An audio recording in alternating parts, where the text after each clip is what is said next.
नमस्कार साथियों, स्वागत करता हूँ आप सभी का एक नए वीडियो में। ठीक है, तो लास्ट में हमने इंट्रोडक्टरी पार्ट देखा था रिप्रोडक्टिव प्लांट में। ठीक है, इसमें देखने वाले हैं असेक्सुअल के थोड़ी सी चीज़ें, क्योंकि असेक्सुअल भी बहुत कॉम्प्लेक्स है। चलिए देखते हैं, स्टार्ट करते हैं। ओके, नोट्स के लिए आप यहाँ से ले सकते हैं, अगर विजिबल है तो ठीक है, अदरवाइज नहीं विजिबल है। वैसे विजिबल तो होना चाहिए, अगर विजिबल नहीं है तो टेलीग्राम या फिर इंस्टाग्राम से आप जुड़ के ले सकते हैं। ओके, या फिर वेबसाइट पे भी आप ले सकते हैं, कोई बात नहीं। Okay, in plants, a sexual evolution takes place in a variety of forms. Okay, अलग-अलग फॉर्म में होते हैं। तो पहला क्या है हमारा? पहला क्या है? Vegetative propagation. ठीक है, vegetative propagation. Okay, इसमें क्या होता है? It is called as vegetative propagation because new plants are produced from vegetative parts. Vegetative parts किसको बोलते हैं? हमने लास्ट वीडियो में देखा था। किसको बोलते हैं? तो रूट्स को बोलते हैं, स्टेम्स को बोलते हैं, लीव्स को बोलते हैं एंड बर्ड्स को बोलते हैं। ठीक है, बर्ड्स वो फ्लावर वाला बर्ड नहीं है, दूसरा बर्ड है। Okay, of the plant. ठीक है, इसको वेजिटेटिव प्रोपगेशन इसलिए बोलते हैं क्योंकि ये जो नए प्लांट का फॉर्मेशन होता है वो किससे होता है? इसमें वेजिटेटिव पार्ट से होते हैं। प्लांट्स के जो वेजिटेटिव पार्ट्स होते हैं उससे नए प्लांट्स का फॉर्मेशन होते हैं। सीड से इसका फॉर्मेशन नए प्लांट का नहीं होता है। Okay, vegetative propagation can be subdivided into two forms, natural and artificial. Vegetative propagation को दो अलग-अलग डिविजन्स में, सब डिविजन्स में डिवाइड किया जा सकता है। पहला क्या है? नेचुरल एंड दूसरा आर्टिफिशियल प्रोपगेशन। नेचुरल में क्या होता है? किसके द्वारा होगा? तो रूट्स के द्वारा होगा, न्यू प्लांट का फॉर्मेशन। ओके, लीव्स के द्वारा होगा एंड स्टेम्स के द्वारा होगा। आर्टिफिशियल में क्या करेंगे?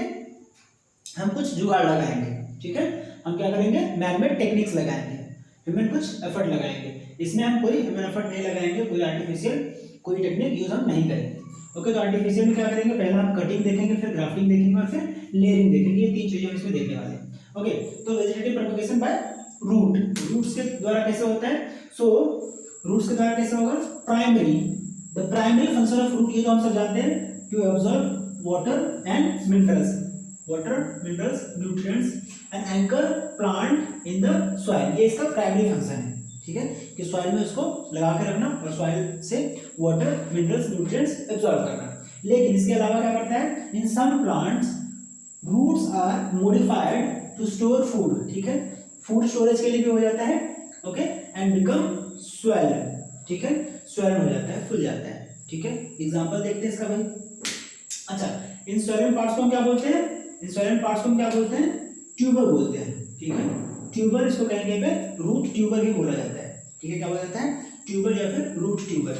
Birds develop on this tubers and later those birds undergo under not undergo under the right conditions, under the right or favorable conditions grow into new plants, sprouts. Example, sweet potato, dahlia and sparrows. ठीक है, ये तीन example देख रहे हैं, इससे ज्यादा example हो सकते हैं। ओके, तो क्या है? मान लीजिए हमारा क्या है? ग्राउंड है। ठीक है, ग्राउंड के नीचे क्या था? कोई फ्रूट, सॉरी, कोई क्या था? कोई प्लांट लगा हुआ था रूट में, बेसिकली रूट में। ओके, स्वीट पोटैटो है तो इस तरीके का स्वीट पोटैटो हम ले सकते हैं। इस तरीके से हमने क्या ले लिया? स्वीट पोटैटो ले लिया। ओके, स्वीट पोटैटो ले लिया। इसका मेन काम क्या था? रूट में बेसिकली क्या काम होता है? Main to absorb water and to anchor the plant in the soil. ठीक है, लेकिन दूसरा काम क्या हो सकता है? वो फूड स्टोरेज के लिए मॉडिफाई हो सकते हैं। ठीक है, तो ये किसका हो गया? मॉडिफिकेशन हो गया फूड स्टोरेज के लिए, स्वीट पोटैटो का। ठीक है, स्वीट पोटैटो में फिर क्या आते हैं? स्वीट पोटैटो को हमने क्या किया? हार्वेस्टिंग के बाद इसको हमने इस तरीके से बाहर निकाला। ठीक है, बाहर निकाला तो इसमें क्या आ सकते हैं? इस तरीके के बर्ड्स आ सकते हैं।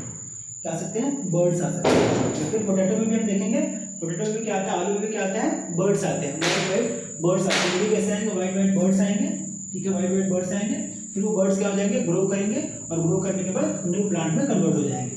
तो बेसिकली रूट्स में क्या होगा? रूट्स में क्या होगा? पहले बर्ड का फॉर्मेशन होगा, फिर वही बर्ड ग्रो करेगा और न्यू प्लांट में कन्वर्ट हो जाएगा। ओके, सब में वैसा ही होगा, रूट्स में भी वैसा ही होगा, लीव्स में भी वैसा ही होगा और स्टेम में भी वैसा ही होगा। ठीक है, रूट्स में किसका देख रहे हैं? एग्जांपल, स्वीट पोटैटो का देख रहे हैं, डहलिया का देख रहे हैं, स्पैरस का देख रहे हैं। लीफ में किसका देखेंगे? ब्रायोफाइटम का देखेंगे।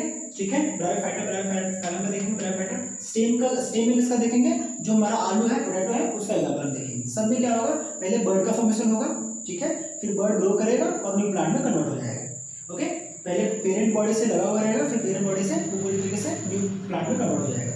Okay, newly grown sprout plant can be separated from the parent plant, separated from the, मैंने बोला separated from the parent plant and planted as totally separate plant. ठीक है, तो पहले बर्ड का फॉर्मेशन होगा, फिर बर्ड ग्रो करेगा और न्यू प्लांट में कन्वर्ट हो जाएगा। चलिए इसका आगे हम किसमें देखेंगे, बाय लीव्स एंड स्टेम में देखेंगे। ठीक है, उम्मीद करता हूँ अच्छा लग रहा होगा वीडियो। अगर अच्छा लग रहा है तो सब्सक्राइब कीजिए, अगर नहीं लग रहा है तो हम क्या बेहतर कर सकते हैं वो हमें बताइए।